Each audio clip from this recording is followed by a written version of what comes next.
ना आप बीजेपी का तथैया नाचे घाघरा चोली पहन के चौक चौराहों पर, तो वो राष्ट्रवादी हो गया। वाह, कमाल की बात है। आप बाकी कोई सरकार से सवाल पूछ लिया, वो ओबीसी जनगणना के पर सवाल ही क्या पूछा, उसके यहाँ दूसरे दिन जैसे कुत्ता के पूंछ पर लात पड़े और कुत्ता बिलबिला के काट लेता है, वैसे ही आप पत्रकार, वैसे ही सीबीआई, वैसे ही ईडी, इनकम टैक्स बिलबिला रहे ना। अरे भाई सुनो एक मिनट, सुन रहे, आप पत्रकार होते तो आप सवाल पूछते। टूटी खाट फटा लंगोट, अब मर गया भाजपा को देकर वोट, सोचा था बनियान के ऊपर नई शर्ट आएगी, क्या पता था बाद में पतलून भी उतर जाएगी। पूरा देश करा रहा है, चीख रहा है, 2024 में भाजपा का जाना तय, लहर भी होगा, ललकार भी होगा, भाजपा के नेता झोला उठाकर फरार। आप चाहेंगे आप चाहेंगे कि नरेंद्र मोदी जैसा जीजा आपको मिले? आप चाहेंगे कि नरेंद्र मोदी जैसा दामाद मिले? जिस आदमी को अपने घर का सदस्य नहीं बना सकते, हमने उस आदमी को देश का प्रधानमंत्री बना दिया, तो देश की दुर्गति होनी तय है। अच्छे डॉक्टर कफिल को 63 बच्चों का हत्यारा बता दिया। अब बोलो ना कि 63 बच्चों का कातिल कौन? उत्तर प्रदेश का मुख्यमंत्री, उत्तर प्रदेश का स्वास्थ्य मंत्री। ये और अभिसार शर्मा पर ये आरोप लगाया जा रहा है कि वो चाइना से फंडिंग लेते थे। किस तरीके से देख रहे हैं आप इसको? अजीब सी बात है। चाइना जो पूंजी निवेश किया गुजरात में, कौन लोग हैं कि उसमें पार्टनर हैं? छापा तो उस पर पड़ना चाहिए। कौन लोग हैं? छापा पड़ना चाहिए अडानी के घर, जहां मुद्रा पोर्ट पर कंटेनर ड्रग आया। छापा पड़ना चाहिए भारतमाला प्रोजेक्ट पर, कौन उसका ठेकेदार है। और कई 100 गुना बढ़ाकर उसका मूल्य आंकन किया गया और सरकारी खजाने में लूट की गई। छापा पड़ना चाहिए उन लोगों पर जो एक ही आधार पर लाखों की तादाद में आयुष्मान कार्ड में घोटाला हुआ। छापा पड़ना चाहिए टोल के घोटालों पर, छापा पड़ना चाहिए। तो जहां छापा पड़ना चाहिए वहां तो छापा पड़ता नहीं है। पूरे देश को पता है, चप्पे चप्पे को पता है, बच्चे बच्चे को पता है कि CBI, ED, income tax Modi सरकार के हाथों की कठपुतली बनकर काम कर रही है। लेकिन पंकज जी, जब चाइना का फंड लेके आप भारत के खिलाफ षड्यंत्र करोगे तो छापा नहीं पड़ेगी क्या? इलेक्ट्रल बॉन्ड क्यों लाया गया?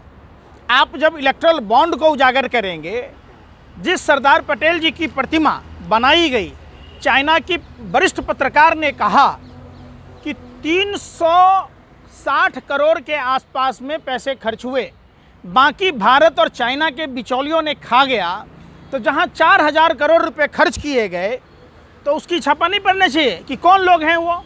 उन बातों को अनसुना कर दिया आपने, हैं? पंकज जी, देशद्रोह का आरोप लगा है न्यूज लॉन्ड्री पे, ये बताइए आप चाइना से फंडिंग लेंगे क्या? देशद्रोह का सुनो, देशद्रोह की परिभाषा, अरे सुन तो लीजिए। आरोप तो देखिए, आप ही कातिल हैं, आप ही मुंसिफ हैं, आप कुछ भी लगा देंगे। प्रधानमंत्री जी चक्की पिसिंग अजीत पवार पर कह रहे थे। अरे भाई, स्वतंत्र अगर होती तो जो अजीत पवार जब विपक्ष में था तो CBI, ED, income tax raid मारती थी। जब से बीजेपी में आ गई तो वो उप मुख्यमंत्री बन गए, वित्त मंत्री बन गए, तो कोई आप सीबीआई, ईडी नहीं है। अरे भाई, चिट मिली हुई है उन्हें, कहाँ से आप उस पे छापे मारे? मैंने बीजेपी के बाहर है तो क्लीन चिट नहीं है। अब बीजेपी में आते ही क्लीन चिट मिल जाता है। आप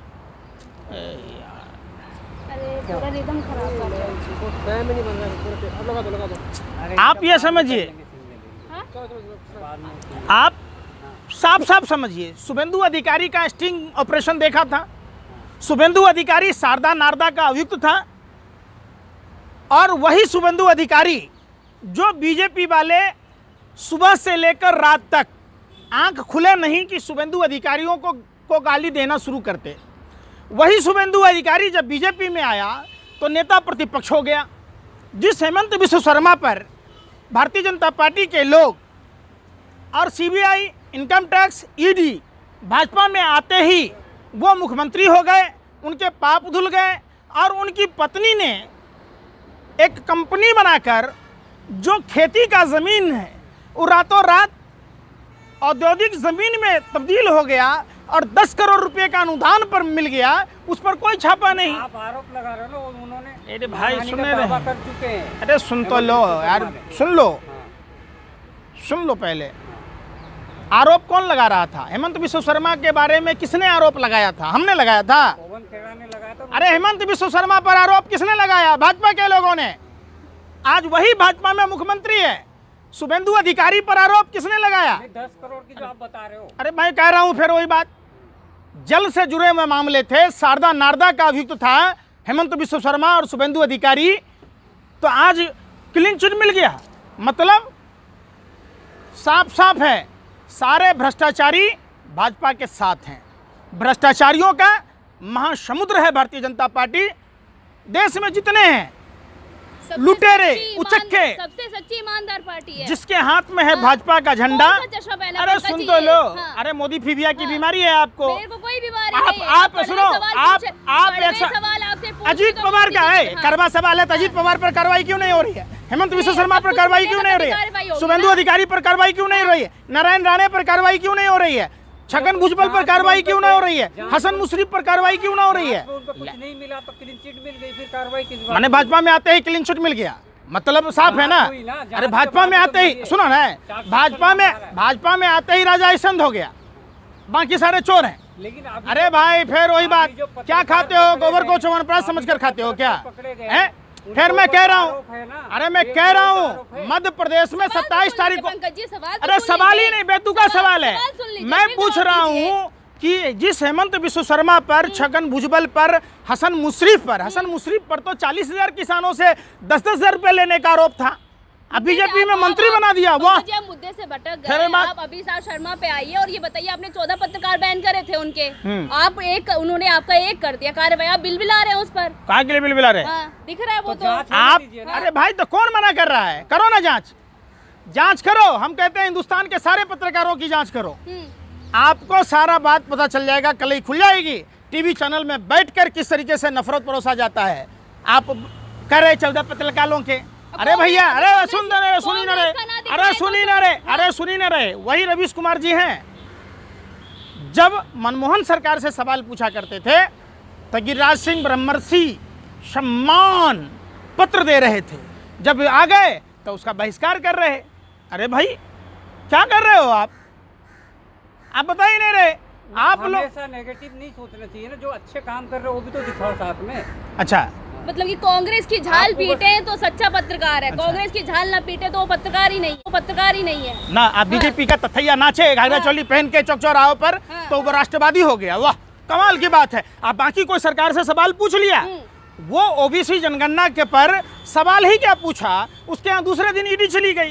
कोई अडानी पर सवाल पूछ ले, जैसे कुत्ता के पूंछ पर लात पड़े और कुत्ता बिलबिला के काट लेता है, वैसे ही आप पत्रकार, वैसे ही सीबीआई, वैसे ही ईडी, इनकम टैक्स बिलबिला रहे ना। अरे भाई सुनो एक मिनट, सुन रहे, आप पत्रकार होते तो आप सवाल पूछते। 52 ग्राम गांजा पर रिया चक्रवर्ती के पूरे खानदान के यहाँ छापा पड़ गया। अब मुद्रा पोर्ट पर 30,000 टन हेरोइन पकड़ाया, ड्रग्स, एमडी ड्रग्स पकड़ाया, तो उस पर कोई जांच हुई? कोई चर्चा किया? दो को पकड़े गए, अरे क्या यार, हस्बैंड वाइफ पकड़े गए। अरे शर्म कर लो यार, शर्म कर लो। 5 ग्राम कोर्डियल क्रूज जहाज में उसके दोस्त का बहाना करके केपी घुसावी भानुशाली, जो भाजपा का कार्यकर्ता था, एनसीबी का अधिकारी बनकर उसको फंसाने की कोशिश किया। उस पर नहीं चर्चा करोगे? चर्चा आप लोगों को जो हराम का खाता है वो भाजपा का गुण गाता है। मैं ये नहीं कह रहा, सुन लो पहले बात। जहां आप देखिएगा भाजपा के शासनकाल में, अभी महाराष्ट्र में डबल इंजन की सरकार है, बच्चे मर गए। गोरखपुर में गैस की कमी, ऑक्सीजन गैस की कमी के कारण बच्चे मर गए। लेकिन आप लोगों ने एक अच्छे डॉक्टर कफिल को 63 बच्चों का हत्यारा बता दिया। अब बोलो ना कि 63 बच्चों का कातिल कौन? उत्तर प्रदेश का मुख्यमंत्री, उत्तर प्रदेश का स्वास्थ्य मंत्री। कौन दोषी है? किसके कारण हुआ मौत? हो गया क्लीन चिट तो मिल गई डॉक्टर कफिल को। आप लोग दिग्भ्रमित करना बंद कीजिए। आप भी इसी देश में रहना है। सुनिए, पार्टियां आएंगी और जाएंगी, दलाली मत करो। पहले राजा महाराजा भान रखता था, अब आप लोगों को रख रखा है। वालों ने पैसे लिया ना चाइनीज। अरे भाई मैं क्या कह रहा हूं, चाइना की कंपनियों से क्या पार्टियां चंदा न ले रखी है? आप इलेक्ट्रल बॉन्ड सार्वजनिक करो ना। कहाँ से आपने इतने बड़े बड़े 5 स्टार महल बना लिए? कौन सा भैया, कौन सा भाजपा का नेता है? सुन अरे सुन तो लो, अरे भाई, अरे भाई सुन तो लो, सुन तो लो बेशर्मो, सुन तो लो मैं क्या कह रहा हूँ। इलेक्ट्रल बॉन्ड सार्वजनिक कीजिए। इलेक्ट्रल बॉन्ड जब सार्वजनिक करेंगे, देश में एक आदमी अपने लिए घर नहीं बना पाता है। आखिर क्या कारण है कि भाजपा इन 10 सालों में पूरे हिंदुस्तान में ज़मीन खरीद कर अपने 5 स्टार जैसे कार्यालय बना लिए? क्या इनके बाप दादाओं ने रिक्शा ठेला खींचा था? क्या कुदाल से फबरा कस्सी लेकर मजदूरी की थी? कहाँ से पैसे आए? यार कोई चंदा नहीं आता। सुनिए, संपत्तियों को बेचिए, उसमें दलाली लीजिए, पार्टी फंड में चंदा लीजिए। नीरव मोदी को देश छोड़ के भगा दीजिए। नीरव मोदी ने ब्रिटेन के कोर्ट में कहा था, आप उसको सार्वजनिक कीजिए। आप नहीं करेंगे। एक कोरोना काल में देश का मजदूर घर तक नहीं पहुंच पाया और देश के भगोड़े देश छोड़ कर चले गए। करते हैं, क्या मिलता है आपको? एक बात बताइए, हाँ। आपको भाजपा का गुणगान करने का क्या मिलता है? मैं तो सवाल पूछ रही हूँ ना आपसे। अच्छा, आप चाहेंगे कि नरेंद्र सुनो, आप चाहेंगे कि नरेंद्र मोदी जैसा आदमी आपके घर का सदस्य हो?